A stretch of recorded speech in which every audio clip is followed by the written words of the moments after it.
Raise your hand if you find yourself snacking in the middle of the night. Here's the deal. It could be probably not breaking news to you, but it could be related to the lack of sleep. Researchers found that lack of sleep boosts a chemical in the body that makes eating feel really, really good. So much so, the calorie intake can shoot up by about 50%. So here to talk with us about this is our News Channel 5 medical expert, Dr. David Soria.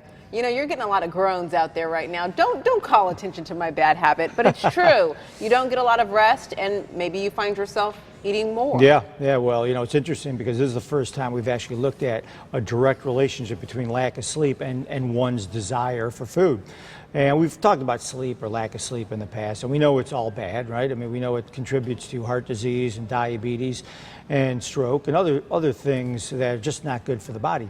But maybe it's because of the fact that indirectly, or I should say directly, by causing these indirect complications because of the choice of the foods that we eat and the amount of foods that we eat. So this was relatively interesting because they looked at two different groups. One that slept for about 7.5 hours and another one that slept 4.2. And there were dramatic differences in what each group chose to eat and how much they chose to eat. They basically gave them the same amount of foods at certain times during the day. But it was just that sleep factor. It's the only variable was the amount of sleep that they got. So for someone who's trying to lose weight but they don't get enough rest, clearly they're setting themselves up.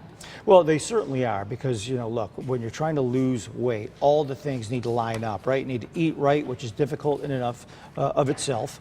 You need to exercise, right? You need to make sure that the calories that you burn are more than the calories that you take in. Yeah. So if you're having a hard time with willpower to begin with, lack of sleep obviously is just going to worsen that. Final question, if you don't have the willpower, you can't get enough rest, what can you eat or drink to maybe suppress some of those cravings? Yeah, well, I think, you know, as far as what you can eat or drink to suppress the desire to eat more, that's a little bit more difficult. I think instead it's about changing your lifestyle and your eating habits, as well as what you eat and drink prior to going to bed and the type of things you do in the evening that will help facilitate a better night's rest. All right, Dr. Soria, some helpful information there. Thank you so much.